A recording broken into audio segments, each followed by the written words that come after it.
যি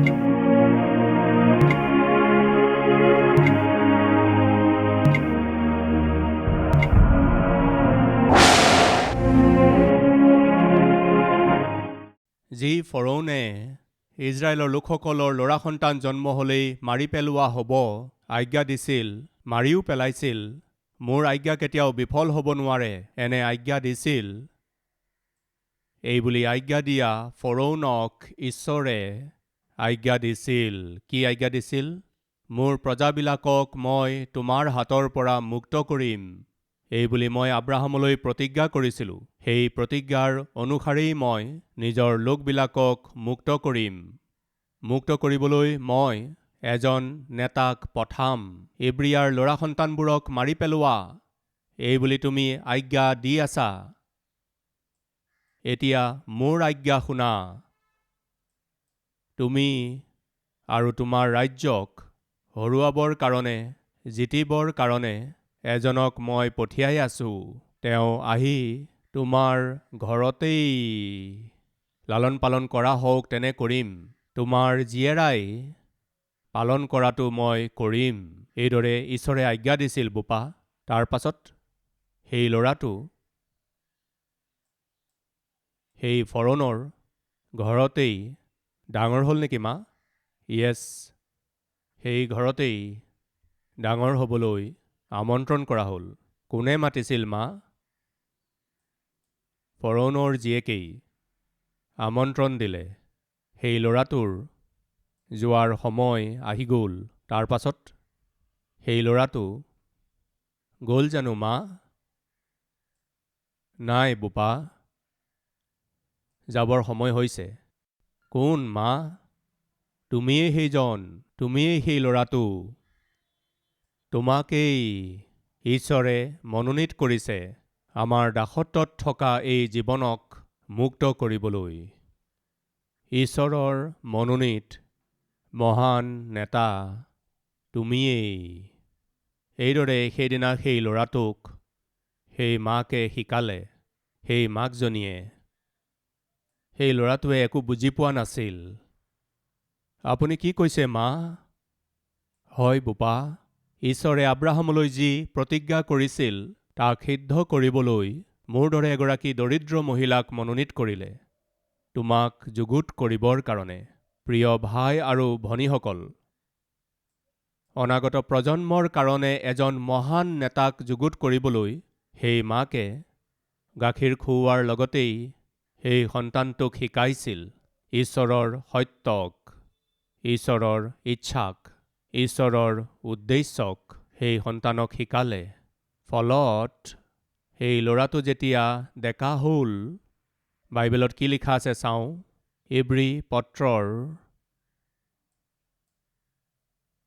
11 অধ্যায়ৰ 24 নম্বৰ পদটো পঢ়িছোঁ। পাছে মুচিয়ে বয়সীয়া হৈ বিশ্বাসৰ গুণে ফৰৌনৰ জীয়েকৰ পুত্ৰ বুলি প্ৰখ্যাত হ'বলৈ অস্বীকাৰ কৰিলে, কিয়নো তেওঁ পাপৰ অলপদিনীয়া সুখ ভোগ কৰাতকৈ ঈশ্বৰৰ লোকৰ লগতে দুখ ভোগ কৰাকে মনোনীত কৰিলে, আৰু মিছৰৰ সকলো সম্পত্তিতকৈ খ্ৰীষ্টৰ নিন্দা মহাধন জ্ঞান কৰিলে, কিয়নো তেওঁ পুৰস্কাৰ দানলৈ দৃষ্টি কৰিছিল। 23 পদ।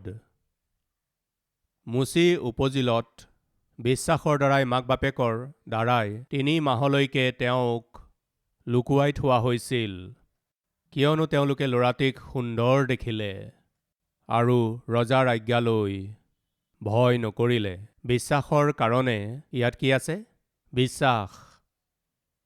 মুচিৰ মাক দেউতাক কোন আছিল জানেনে? বিশ্বাসী আছিল। ঈশ্বৰৰ বাক্যত বিশ্বাস কৰিছিল। ঈশ্বৰৰ বাক্যত বিশ্বাস কৰিছিল। আব্ৰাহামলৈ ঈশ্বৰে যি প্ৰতিজ্ঞা কৰিছিল তাক সিদ্ধ কৰিব, তাত বিশ্বাস কৰিছিল। ল'ৰা সন্তানবোৰক মাৰিবই লাগিব, ল'ৰা সন্তানবোৰক মাৰিবই লাগিব, এইবুলি যেতিয়া ল'ৰা সন্তানবোৰক মাৰি আছিল, তেনেকুৱা সময়ত বিশ্বাসৰ গুণে ৰজাৰ আজ্ঞালৈকো ভয় নকৰি মুচিক জীয়াই ৰাখিবৰ সিদ্ধান্ত কৰিলে। লাগিলে যিয়েই হওক, এই ল'ৰাটো জীয়াই থাকিব লাগিব। প্ৰভুৰ বাবে থাকিব লাগিব, ঈশ্বৰৰ বাবে থাকিব লাগিব। বিশ্বাসৰ গুণে টুকুৰি এটা বনালে। প্ৰভু জলপ্ৰলয়ৰ সময়ত যেতিয়া সকলোবোৰ লোক ধ্বংস হৈ আছিল, সেই সময়ত নোহে জাহাজ বনোৱাত সেই জাহাজৰ দ্বাৰা আপুনি তেওঁৰ গোটেই পৰিয়ালটোক ৰক্ষা কৰিছিল। আজি আমি যেতিয়া বিপদত আছোঁ, সৰু ল'ৰা সন্তানক নীল নদীত পেলাই মাৰি থকা হওঁতে ময়ো নিজৰ ল'ৰা সন্তানক এটা টুকুৰি বনাই তাত ভৰাই থ'ম। সেইদিনা যেনেকৈ নোহৰ পৰিয়ালটোক আপুনি ৰক্ষা কৰিছিল পিতৃ, তেনেকৈয়ে মোৰ পৰিয়ালকো ৰক্ষা কৰক। নোহৰ সন্তানবোৰক যেনেকৈ বচালে, মোৰ সন্তানকো বচাওক। এই সন্তানটো বিশেষ সন্তান, বৰ সুন্দৰ সন্তান, এয়া আপোনাৰ সন্তান। এইদৰে প্ৰাৰ্থনা কৰি নলেৰে সজা এটা টুকুৰিত থ'লে। তেওঁৰ ল'ৰাটোৰ চাৰিওফালে সেই টুকুৰিটোত শিলা জতু আৰু এঠাৰে এঠাই। ইয়াৰ অৰ্থ কি জানেনে বাৰু? নীল নদীৰ বিপদজনক ঢৌবোৰ আহি এই সন্তানটোক যাতে চুব নোৱাৰে, কোনো বিপদ যাতে এই সন্তানটোলৈকে আহি পাব নোৱাৰে, তাৰ বাবে চাৰিওফালে বেৰা দিলে। মাকে সন্তানৰ চাৰিওফালে বেৰা দিব লাগিব। পিতৃ মাতৃসকলে শুনিছেনে? আমি জগতত থাকিব লাগিব, কিন্তু জগতখন আমালৈ আহি পাব নালাগে। আমাৰ সন্তানবিলাকে জগতত থাকি পঢ়া শুনা কৰিব লাগিব, কিন্তু জগতখন তেওঁলোকৰ জীৱনত সোমাব নালাগিব। আমাৰ সন্তানবিলাক স্কুললৈ যাব লগা হয়, কলেজলৈ যাব লগা হয়, আৰু প্ৰায়েই পঢ়া শুনা কৰিবলৈ অন্য অঞ্চল, অন্য দেশলৈ যাব লগা হয়। এনেকুৱা সময়ত বহুতো পিতৃ মাতৃয়ে ভয় খাই থাকে। আমাৰ সন্তানক পঢ়া শুনা কৰিবলৈ যদি অন্য দেশত, অন্য অঞ্চললৈ যদি যাব লগা হয়, জগতে যে সিহঁতৰ কি কৰিব, এনেকুৱা ভয়ে তেওঁলোকক চিন্তাত পেলায়। সেই ভয় এই মাকৰো আছিল। জগতস্বৰূপ এই নীল নদীখনে কেনে আচৰণ কৰিব, মোৰ সন্তানটোৰ কি হ'ব, এনেকুৱা ভয় আছিল। কিন্তু বিশ্বাসৰ কাৰণে তেওঁ কি কৰিলে জানেনে? কোনো বিপদে যাতে সন্তানটোক চুব নোৱাৰে, তাৰ চাৰিওফালে বেৰা বান্ধিলে, শিলাজতু আৰু এঠা লগালে। পানী যাতে ভিতৰত সোমাব নোৱাৰে আৰু সন্তানটোক যাতে হানি কৰিব নোৱাৰে, তাৰ বাবে এঠা লগালে। প্ৰিয়সকল, সকলো পিতৃ মাতৃয়ে সন্তানৰ চাৰিওফালে প্ৰাৰ্থনাৰ বেৰা দিব লাগে, যাতে তেওঁলোকৰ শান্তিক, আনন্দ আৰু সুখক কোনেও হানি কৰিব নোৱাৰে। আমি নিজৰ পৰিয়াল আৰু সন্তানৰ চাৰিওফালে বেৰা বনোৱা স্বামী স্ত্ৰী হ'ব লাগে, মাতৃ পিতৃ হ'ব লাগে। মুচিৰ মাকে বেৰা বনাইছিল। ইয়োবে নিজৰ সন্তানৰ চাৰিওফালে প্ৰাৰ্থনাৰ বেৰা বনাইছিল। তাৰ ফলত শয়তানে সিহঁতক চুব পৰা নাছিল। কেতিয়ালৈকে জানেনে? যেতিয়ালৈকে ঈশ্বৰে সেই বেৰাক নাতৰালে। প্ৰিয় ভাই ভনীসকল, মুচিৰ মাক প্ৰাৰ্থনাশীল আছিল। মুচিক তাৰ সৰু কালৰে পৰাই ঈশ্বৰৰ বাক্য আৰু সত্যক শিকাইছিল। অনুগ্ৰহ কৰি শুনক, যাত্ৰা পুস্তক মুচিৰ দ্বাৰা লিখা হৈছিল। লেবিয়া পুস্তক, গণনা পুস্তক, দ্বিতীয় বিৱৰণ পুস্তকখনো মুচিৰ দ্বাৰাই লিখা হৈছিল। কিন্তু মুচিৰ জন্মৰ আগতেই যিবোৰ ঘটনা ঘটিছিল, সৃষ্টিৰ কথাবোৰ, আদম হাৱা, কয়িন আৰু হেবল, নোহৰ জাহাজ, জলপ্ৰলয়, বাবিলৰ স্তম্ভ, আব্ৰাহামৰ জীৱন, জাকুবৰ জীৱন, ইছাক আৰু জাকুবৰ জীৱন, যোচেফৰ জীৱন, এই সকলো মুচিৰ জন্মৰ আগতেই এই সকলোবোৰ ঘটিছিল। মুচিয়ে যেতিয়া আদি পুস্তক লিখি আছিল, পবিত্ৰ আত্মা ঈশ্বৰেই আদি পুস্তকখন লিখাইছিল, মানে বাইবেলৰ ৬৬খন পুস্তকৰ ১১,০৭৯ অধ্যায় কোনে লিখাইছিল জানেনে? ঈশ্বৰেই।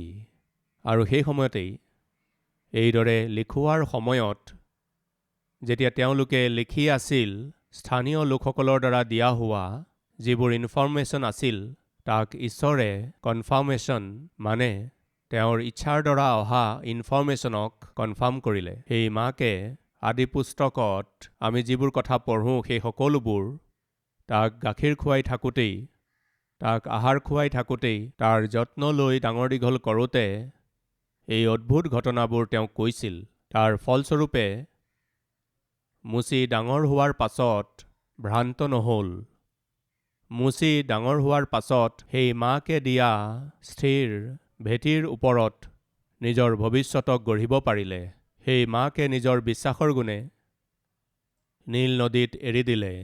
ঈশ্বৰক তেওঁ সোধাই দিলে, আমাৰ সন্তান যেতিয়া স্কুললৈ যায়, কলেজলৈ যায় বিশ্বাসেৰে সৈতে আমি নিজৰ সন্তানক পঠাব লাগে।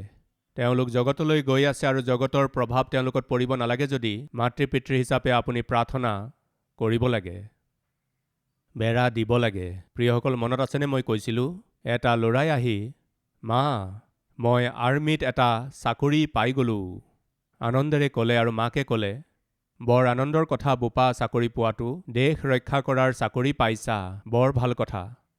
এই বুলি কৈ সেই পুতেকক প্ৰাৰ্থনা কৰি পঠালে। আৰ্মিত পোৱা তেওঁৰ চাকৰিটো আছিল যুদ্ধৰ সময়ত, দেশৰ কাৰণে যুদ্ধ কৰাৰ সময়ত যদি কাৰোবাৰ গাত গুলী লাগি যায় আৰু আঘাত পাই পৰি যায়, তেনেকুৱা সৈনিকসকলক কান্ধত তুলি ওচৰত থকা তাৰ চিকিৎসা শিবিৰত তেওঁলোকক লৈ যাব লাগে। এয়া তেওঁৰ কাম আছিল। যুদ্ধ চলি আছিল। চিকিৎসকৰ শিবিৰৰ বাহিৰত তেওঁ আছিল। তাৰ অলপ দূৰতেই যুদ্ধ চলি আছিল আৰু কিছুমান লোক বন্দুকৰ গুলী খাই পৰি আছিল। তাকে দেখি ডাক্তৰে তেওঁক কৈছিল, জল্দি যোৱা, চোৱা, হৌৱা চোৱা, গুহাৰ ওচৰত পৰি থকা ব্যক্তিজনক লৈ আহা, ইয়াত এজন, তাত এজন, তাক কৈ আছিল। কিন্তু এই ল'ৰাটোৱে সময় চাই আছিল। তুমি যোৱা, ই সময় চাই আছিল। যোৱা ভাই তুমি। সি যোৱা নাছিল, টাইম চাই আছিল। টাইম চাই আছিল। হঠাতে সময় চাই দৌৰি বাহিৰলৈ গ'ল। প্ৰতিজনকে নিজৰ কান্ধত তুলি সেই টেণ্টলৈ আনি ডাক্তৰৰ আগত শুৱাই আছিল। আকৌ গৈছিল, দৌৰি গৈছিল, তাত পৰি থকা সকলোকে আনি তেওঁ ডাক্তৰৰ আগত শুৱাই আছিল। সঠিক সময়ত তেওঁলোকক অনাত ডাক্তৰে চিকিৎসা কৰিলে আৰু বচালে। সেই ডাক্তৰে তেওঁক প্ৰশ্ন কৰিলে, আৰে সৈনিকসকলে আঘাত পাই যেতিয়া পৰি আছিল তেতিয়া তোমাক কওঁতে তুমি ঘড়ী চাই আছিলা। 1-2 মিনিট সময় চোৱাৰ পাছত তুমি হঠাতে দৌৰি গ'লা, একেবাৰে ভিতৰলৈ গৈ প্ৰাণৰ কথা চিন্তা নকৰি এওঁলোকক আনি আমাৰ আগত আনি শুৱাই দিলা। আমি তোমাক যাবলৈ কওঁতে তুমি সময় চাই আছিলা। তুমি পলমকৈ যোৱাৰ আৰু সময় চাই থকাৰ কাৰণ কি আছিল? তেতিয়া তেওঁ কৈছিল, ছাৰ, মই যেতিয়া এই চাকৰি পালোঁ, মই মোৰ মাক কৈছিলোঁ, তেতিয়া মোৰ মায়ে মোৰ পৰা এটা কথা ল'লে, বোপা তুমি বৰ বিপদজনক চাকৰি এটা কৰিবলৈ গৈ আছা, কিন্তু প্ৰতি 3 ঘণ্টাৰ মূৰে মূৰে মই তোমাৰ কাৰণে প্ৰাৰ্থনা কৰিম, তোমাৰ মংগলৰ কাৰণে মই প্ৰাৰ্থনা কৰিম বোপা। আপোনালোকে যাবলৈ কৈছিল, গৈ তেওঁলোকক আনা। তেতিয়া মই সময় চাই আছিলোঁ। তেতিয়া 11:50 হৈছিল আৰু 5-6 মিনিটৰ পাছত মোৰ মায়ে আঁঠু ল'ব লগা আছে। মোৰ মায়ে প্ৰাৰ্থনা কৰাৰ সময়লৈ মই অপেক্ষা কৰিছিলোঁ। 12 বাজি গ'ল আৰু মোৰ মায়ে মোৰ কাৰণে তাত আঁঠু লৈ থকাত ইয়াত মোৰ ঈশ্বৰে মোৰ লগত থাকিব, কোনো বিপদ মোৰ ওচৰলৈ নাহিব, এই বুলি মোৰ মাৰ প্ৰাৰ্থনাই মোক ৰক্ষা কৰিব। সেইকাৰণেই মই 12 বজালৈকে অপেক্ষা কৰিলোঁ। 12 বজাৰ লগে লগে ধৈৰ্যেৰে মই গ'লোঁ। প্ৰিয় ভাইসকল আৰু ভনীসকল, যদি তাৰ মাকে প্ৰাৰ্থনা কৰিবলৈ আঁঠু নোলোৱাকৈ টিভি চাবলৈ বহি যোৱা হ'লে, পুতেকে নিজৰ প্ৰাণ হেৰুৱালেহেঁতেন। আজি বহুতো ডেকা ল'ৰা ছোৱালী নষ্ট হোৱাৰ কাৰণ, বহুতো সন্তানে ডেকা কালতেই পাপ কৰ্মৰ দাস হৈ পৰাৰ কাৰণ কি জানেনে আপুনি? যি পিতৃ মাতৃসকলে প্ৰাৰ্থনা কৰিব লাগিছিল, সন্তানৰ চাৰিওফালে বেৰা দিব লাগিছিল, তেনে পেৰেণ্টছে মনোযোগ দিয়া নাই, প্ৰাৰ্থনা কৰি থকা নাই। সেইকাৰণেই সন্তান ভুল পথেৰে গৈ আছে, ভুল কাম কৰি আছে। কিন্তু মুচিৰ মাকে তেনেদৰে কৰা নাছিল। মুচিৰ চাৰিওফালে বেৰা বনালে, শিলাজতু আৰু এঠা লগালে। পানী সোমাই মোৰ ল'ৰাটোৰ যাতে হানি কৰিব নোৱাৰে তাৰ বাবে এঠা লগালে। প্ৰিয়, আজিৰ তাৰিখত পৰিয়ালক ৰক্ষা কৰোঁতা, সন্তানৰ ভৱিষ্যতক ৰক্ষা কৰোঁতা, ঈশ্বৰে যি সাক্ষ্য আপোনাক দিছে তাৰ ৰক্ষা কৰোঁতা, মণ্ডলীক ৰক্ষা কৰোঁতা, কৰিবলৈ দিয়া চাকৰিটো ৰক্ষা কৰা, ব্যৱসায়ৰ ৰক্ষা কৰোঁতা, প্ৰাৰ্থনা যোদ্ধাসকলৰ প্ৰয়োজন আছে। সেইদিনা মুচিক সেই মাকে কৈছিল, কি জানেনে বোপা, ইছৰাইলৰ লোকসকলক মুক্ত কৰিবলৈ ঈশ্বৰৰ মনোনীত সেৱক তুমিয়েই। তোমাৰ ওপৰতেই ইছৰাইলৰ লোকসকলৰ ভৱিষ্যত নিৰ্ভৰ কৰিছে। ঈশ্বৰৰ উত্তম উদ্দেশ্যক কেতিয়াও পাহৰিবলৈ চেষ্টা নকৰিবা। ঈশ্বৰৰ ইচ্ছামতে চলি আমি যি দাসত্বত আছোঁ সেই প্ৰতিজ্ঞাৰ দেশলৈ আমাক লৈ যোৱা বোপা।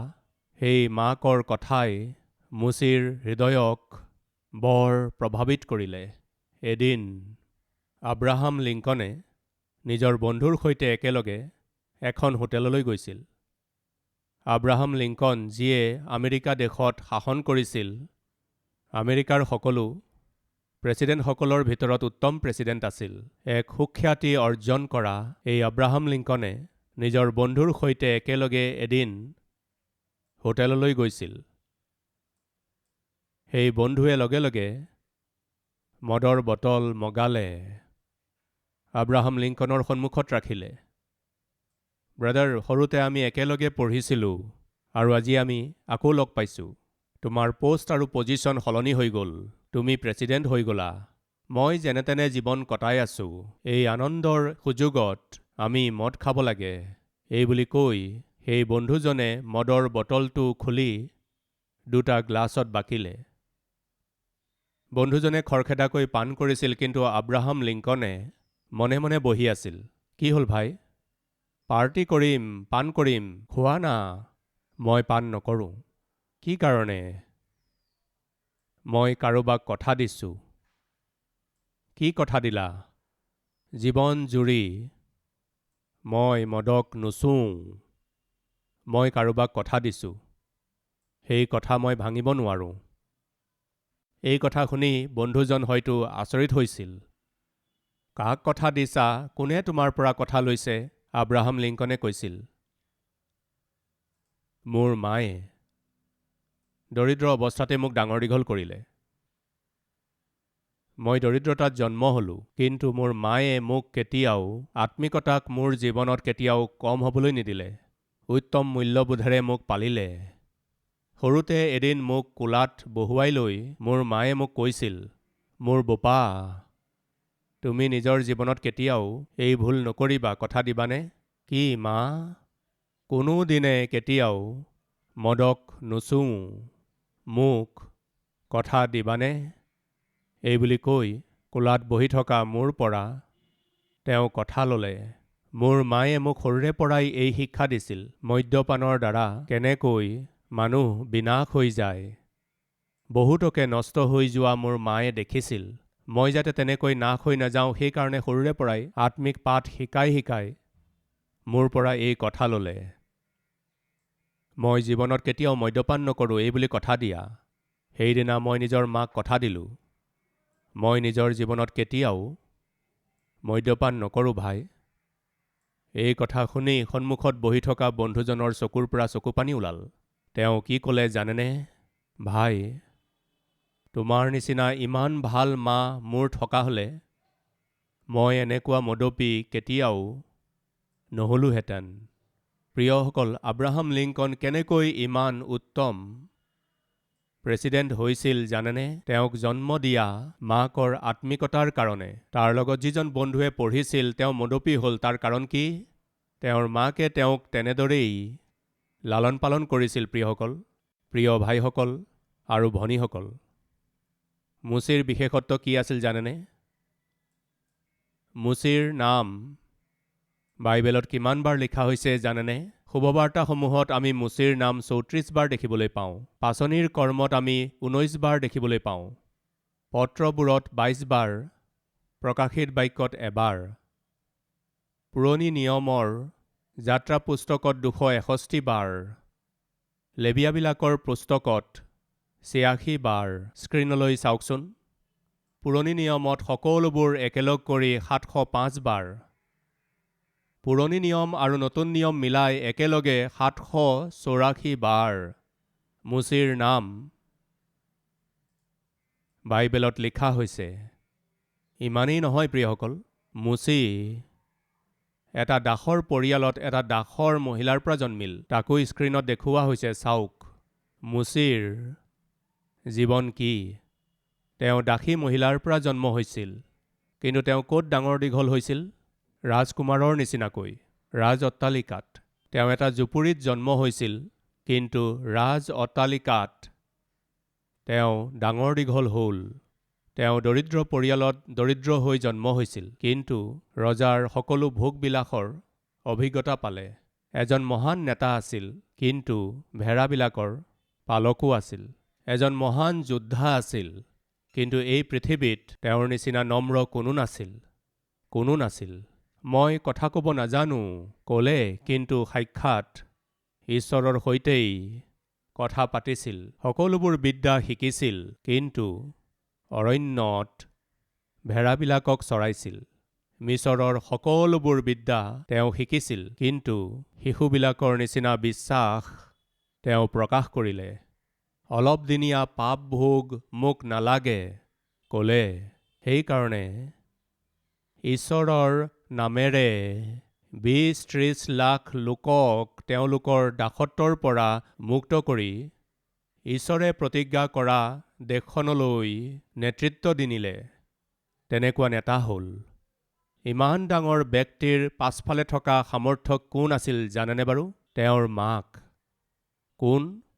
সেই মাকজনী নাম জোকেবেড।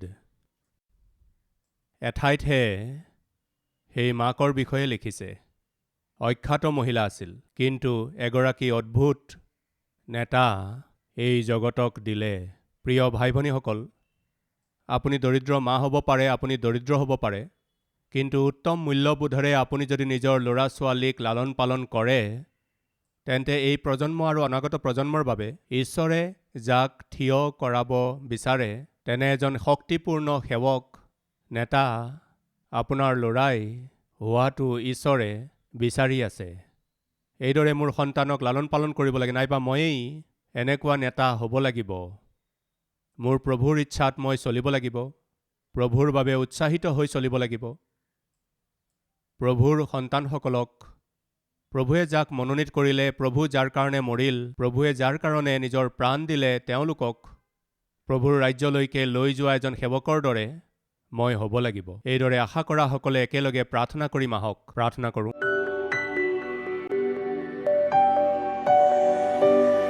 মহান পবিত্ৰ প্ৰেমময় পিতৃ ঈশ্বৰ, এহাল দৰিদ্ৰ মাতৃ আৰু পিতৃয়ে জন্ম দিয়া নিজৰ পুতেকক এজন মহান সেৱক হিচাপে তেওঁলোকৰ প্ৰাৰ্থনাৰে সৈতে প্ৰেমেৰে তেওঁক লালন পালন কৰিলে, আৰু সেই পুতেকে যেনেদৰে ইজৰাইলৰ লোকসকলক দাসত্বৰ পৰা মুক্ত কৰিলে, তেনেদৰেই পিতৃ আজি আমিও নিজৰ পুত্ৰ আৰু পুত্ৰীসকলক পিতৃ যদি আপোনাৰ ভয় ভক্তিৰে লালন পালন কৰোঁ, পিতৃ অনাগত প্ৰজন্মৰ কাৰণে এওঁলোকেই আৰু এজন মুচি হৈ উঠিব, আৰু এজন জোচেফ হৈ উঠিব, আৰু এগৰাকী ইষ্টেৰ হৈ ওলাব, পিতৃ আৰু এগৰাকী হান্না হৈ ওলাব, আৰু এগৰাকী মৰিয়ম হৈ ওলাব, জগতৰ ত্ৰাণকৰ্তাক জগতখনক দেখুৱাব।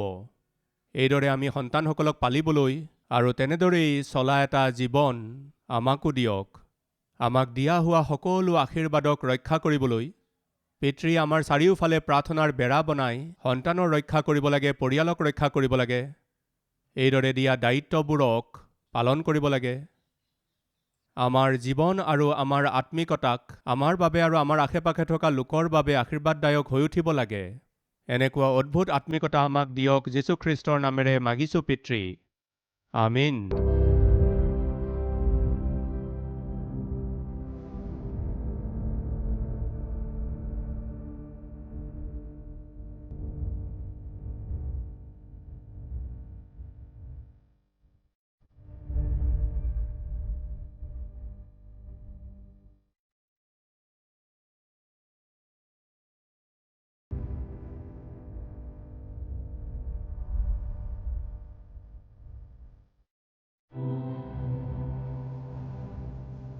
আমাৰ ঠিকনা কালবাৰী, পোষ্টবক্স নম্বৰ 30, কুকাটপল্লী, হায়দৰাবাদ 72।